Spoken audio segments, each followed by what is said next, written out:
Hello बच्चों, कैसे हैं? ठीक ठाक? तबीयत सबकी ठीक है? तो तबीयत ठीक होगी, पढ़ाई भी चल रही होगी। चलिए अच्छा। तो पिछले हफ्ते हमने थीमेटिक वोकैब में, वैसे याद कराने वाला था, हम तो केवी सर करा ही रहे हैं, आपको याद ही दिला रहे हैं। थीमेटिक वोकैब में हमने पिछली बार वो कुछ बाढ़ से रिलेटेड वर्ड्स दिए थे। तो अभी इधर भी चुनाव में थोड़ा कहीं कहीं पे चुनाव है ना, तो आजकल एडिटोरियल वाले पेज पे कभी कभी काफ़ी ज़्यादा चुनाव से रिलेटेड वर्ड बहुत आ रहे हैं। तो चुनाव पे अब की बार मैंने सोचा क्यों ना चुनाव की थीम पर कुछ किया जाए। तो आज ये चुनाव की थीम पर कुछ वर्ड्स लेके आए हैं। तो थोड़े बहुत हैं, चलिए हम लोग इनको जल्दी जल्दी देख लेते हैं। बहुत ज़्यादा मतलब टेक्निकल वर्ड नहीं है, बहुत ज़्यादा डिफिकल्ट नहीं है। बस ये है कि यूजेस में है तो थोड़ा न्यूज़ पढ़ने में आपको आसानी हो जाएगी और समझ भी लेंगे आप। तो चलिए थीमेटिक वोकैब के इस सीरीज़ 2, ठीक, थीमेटिक वोकैब के सीरीज के आज दूसरे एपिसोड में हम लोग पढ़ने जा रहे हैं वर्ड्स रिलेटेड टू पोल या इलेक्शन। तो जो पोल या इलेक्शन है, सबसे पहले तो इन दोनों पोल का अंतर समझ लेते हैं। तो एक पोल देखिए POLL लिखा हुआ है, पोल का मतलब चुनाव होता है, और POLE अगर लिखा होता तो इसका क्या मतलब होता है पता है ना? इस पोल का मतलब होता है एक तो बांस होता है, या तो आप कह सकते हैं ध्रुव, ये हो जाता है। तो पोल और इलेक्शन दोनों एक ही चीज़ है। इन दोनों का मतलब क्या होता है? चुनाव। इतनी भी हिंदी या इतनी भी कमज़ोर अंग्रेजी नहीं है आप लोगों की कि हमें इतनी ज़्यादा हिंदी बतानी पड़े। पोल या इलेक्शन आप समझ रहे होंगे, पोल या इलेक्शन का मतलब चुनाव होता है। और कुछ वर्ड्स हैं इससे रिलेटेड, देखिए क्या लिखा हुआ है। दूसरा वर्ड है आपका बाईपोल। बाईपोल या बाई इलेक्शन, बाईपोल या बाई इलेक्शन का मतलब क्या हो जाएगा? उपचुनाव। क्या हो जाता है ये? उपचुनाव। आप समझ रहे होंगे, उप लिख दिया था मैंने, इसके बाद आपको समझना था। तो बाईपोल या बाई इलेक्शन हो जाता है उपचुनाव। स्नैप पोल, तो स्नैप पोल का मतलब क्या होता है? मध्यावधि चुनाव। क्या होगा? मध्यावधि चुनाव। मैंने कहा था मैं सब कुछ लिखूंगा नहीं। उस बार जो पढ़ाए थे वो वाइट बोर्ड पर पढ़ाए थे, तो आराम से हम लिख देते थे मार्कर से। इस बार थोड़ा सुविधा के लिहाज से बैठे हैं, तो ये जो स्टाइलस है, स्टाइलस से बहुत अच्छा लिखते हुए बनता नहीं है। तो बहुत अच्छा नहीं लिखते बनता है, तो आप ऐसे ही आप लोग लिखा करिए। कापी लिए ही होंगे, पेन लिए ही होंगे, वर्ड्स नोट करते चलिए। मैं इतनी जल्दी जल्दी भागता भी नहीं हूँ, आराम से रुक के लिखने की फुर्सत होती है। तो why don't you utilise your time, your leisure, आप कापी पर लिखा करिए। स्नैप पोल का मतलब क्या होता है?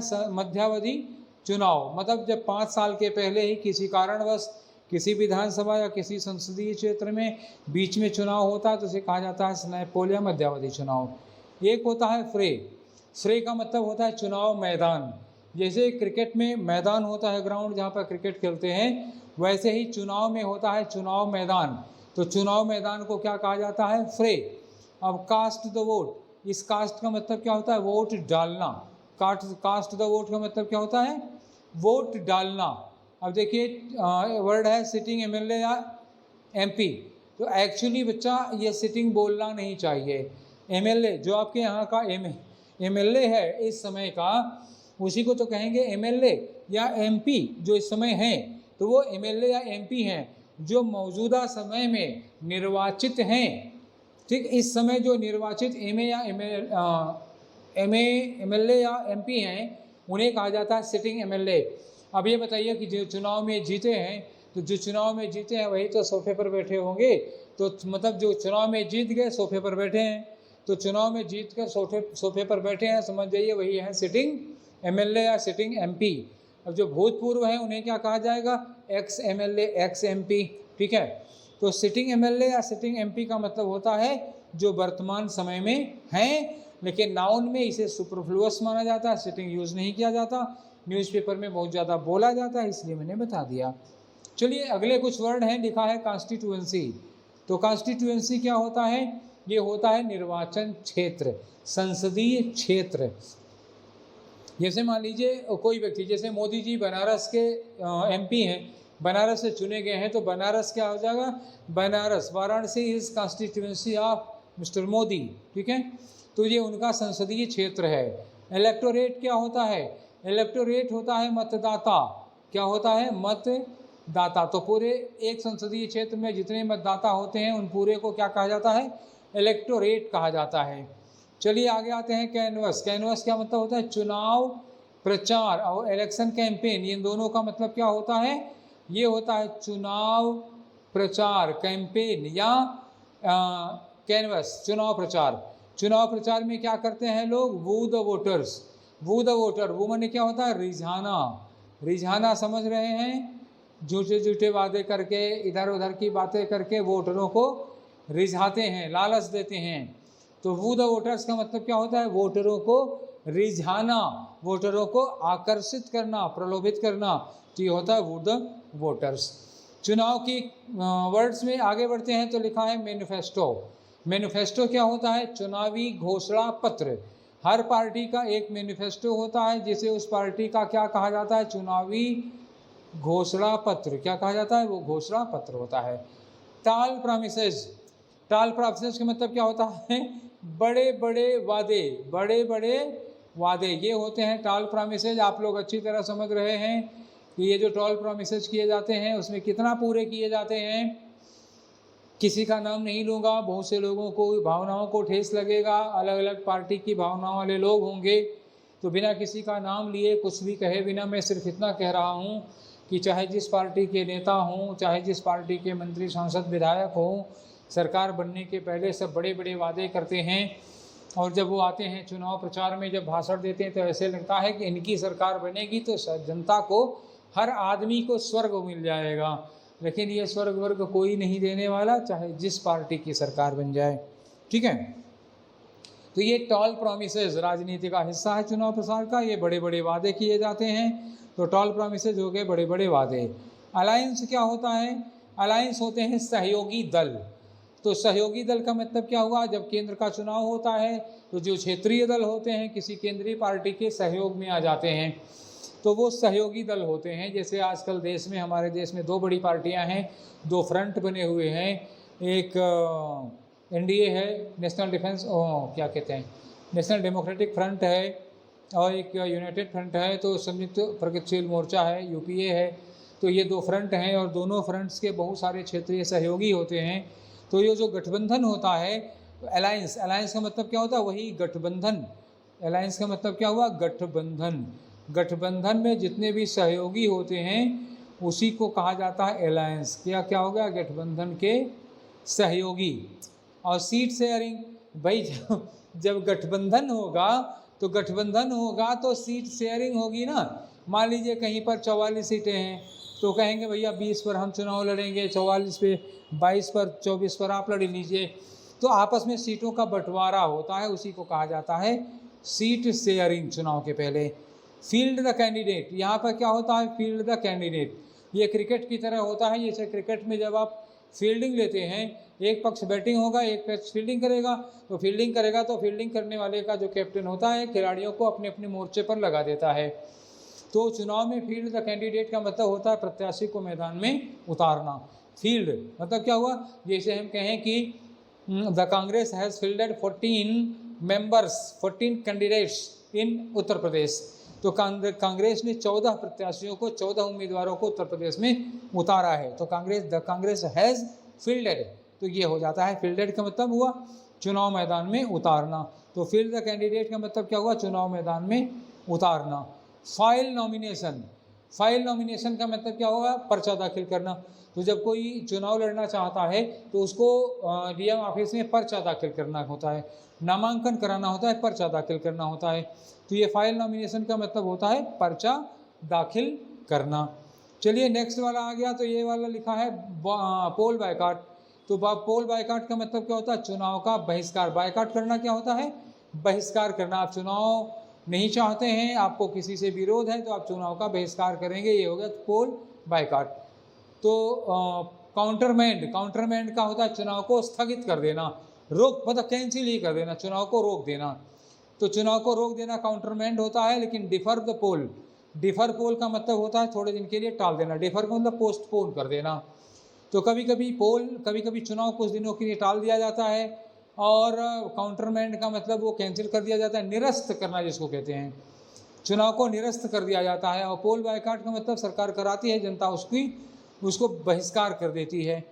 और आगे है free and fair election.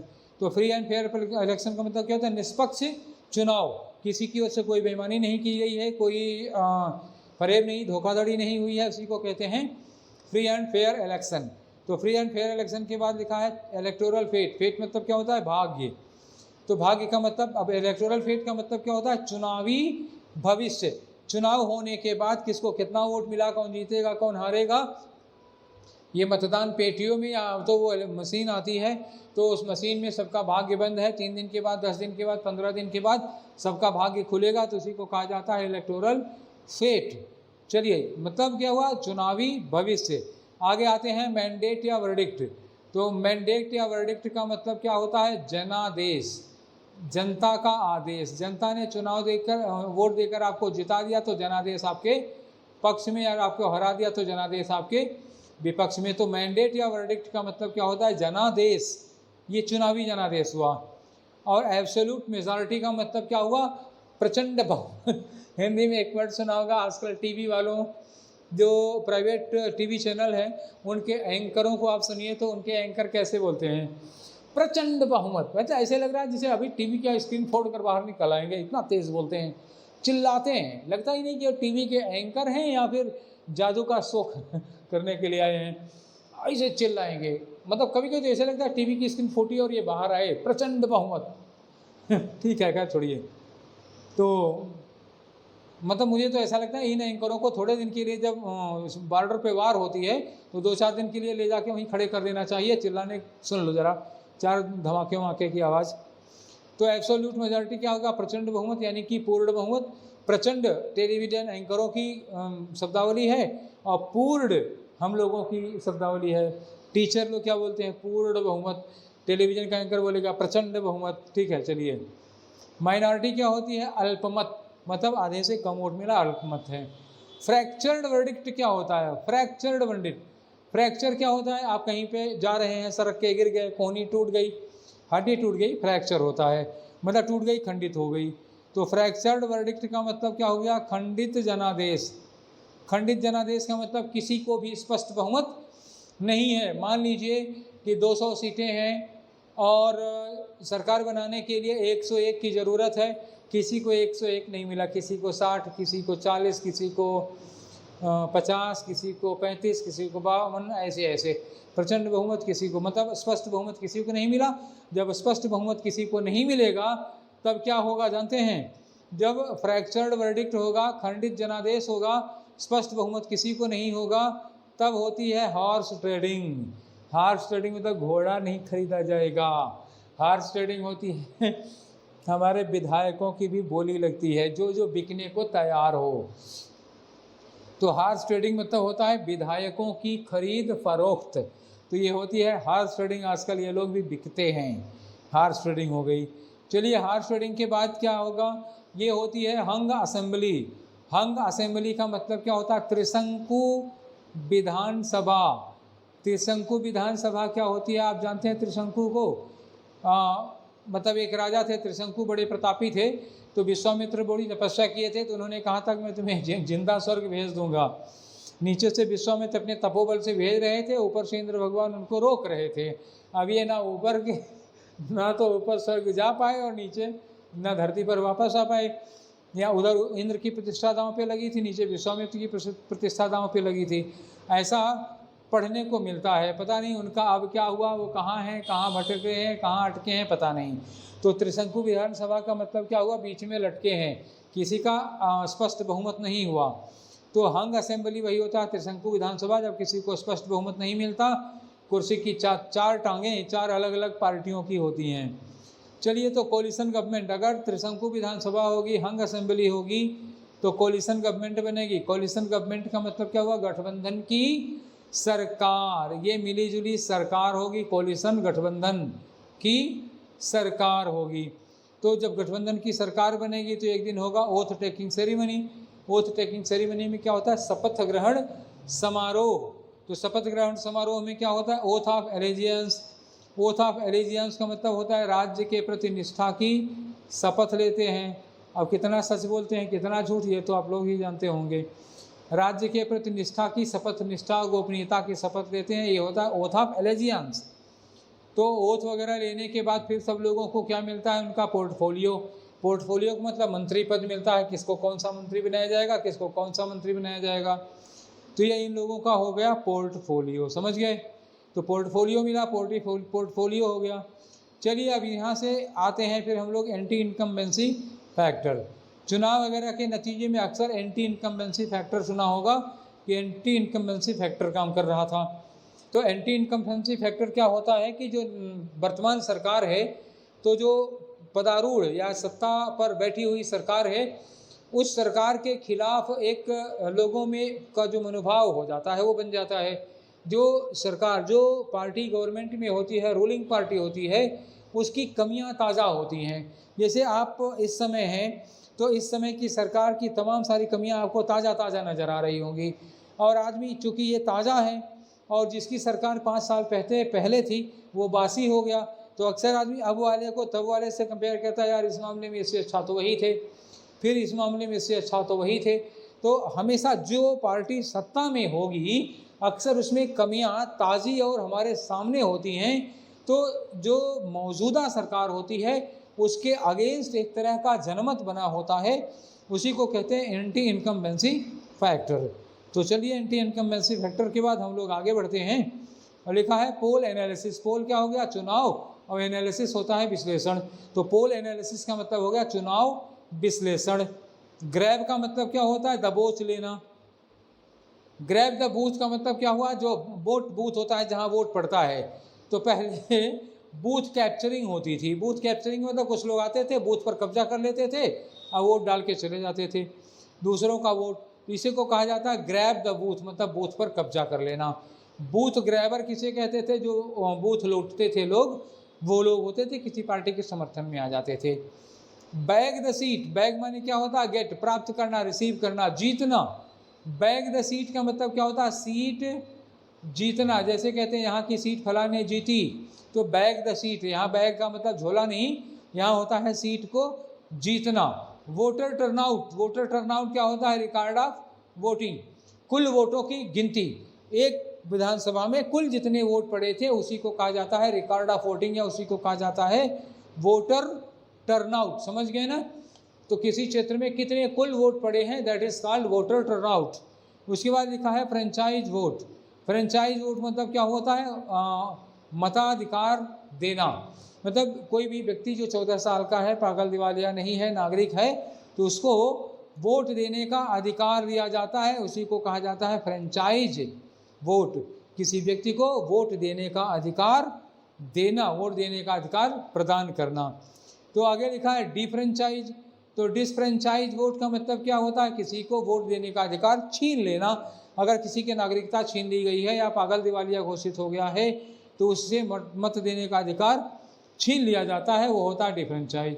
Adult suffrage, adult suffrage का मतलब क्या होता है, वयस्क मताधिकार। भारत में जब कोई व्यक्ति 18 साल का हो जाता है तो उसको वोट देने का अधिकार दे दिया जाता है, and that is called adult suffrage. अब आगे लिखा हुआ है heavy weight politician. Heavy weight politician का मतलब, हैवी वेट मतलब भारी भरकम। भारी भरकम नेता का मतलब इसको हम लोग कहते हैं दिग्गज नेता। क्या कहते हैं आप, इन्हें कहते हैं दिग्गज नेता, ठीक है ना। तो दिग्गज नेता, हैवी वेट पॉलिटिशियन इन्हें कहा जाता है। और टेंटेड पॉलिटिशियन, टेंट का मतलब होता है कालिख, तो टेंटेड पॉलिटिशियन का मतलब क्या होता है, दागी नेता। ऐसे नेता, ऐसे पॉलिटिशियन जिन पे चोरी का, डकैती का, फिरौती का, रेप का जिनके ऊपर आरोप लगा होता है, जिनके ऊपर केसेज, अब ये कहेंगे कि बहुत ज़्यादा लोगों पे लगा है, तो फिर वो हकीकत दूसरी चीज़ होगी। अभी हम खाली वो क्या पढ़ा रहे हैं, यहीं पढ़िए, उदाहरण और नाम लेने का के लिए मत कहिए। तो टेंटेड पॉलिटिशियन का मतलब क्या होता है, दागी छवि वाले नेता। आप समझ गए होंगे। श्रिंक वोट बेस का मतलब होता है, जैसे कोई पार्टी होती है तो एक दौर आता है, उसका वोट जनाधार बहुत ज़्यादा होता है, पता लगा कि 5 साल के बाद उनका जनाधार घट जाता है। तो जब किसी पार्टी का जनाधार घट जाता है उसी को कहा जाता है श्रिंक वोट बेस। और रिव्यू पोल प्रिपरेशन, तो रिव्यू पोल प्रिपरेशन, पोल प्रिपरेशन मतलब होता है चुनाव की तैयारियां, और रिव्यू का मतलब क्या होता है, उनका पुनरीक्षण।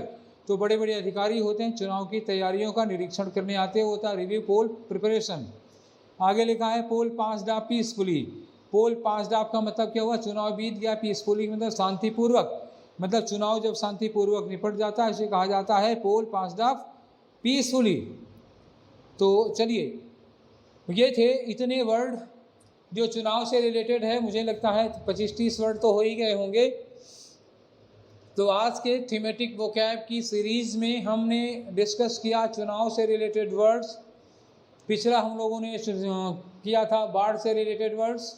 अगले सेगमेंट में कुछ इसी तरह से नया और अच्छा सा होगा, तो अभी नहीं डिसाइड कर सकते कि अगली बार क्या होगा।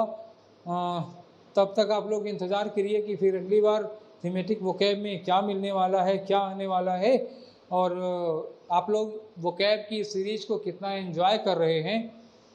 तो कुछ पुराने लोग, जरा पुराने दिग्गज, आप लोग बिल्कुल रिप्लाई और ये सब करना ही बंद कर दिए हैं। भाई हम कैसे माने कि आप लोग पढ़ाई वढ़ाई कर रहे हैं, तो क्या पुराने दिग्गजों को मतलब रिप्लाई करने में शर्म लग रही है क्या?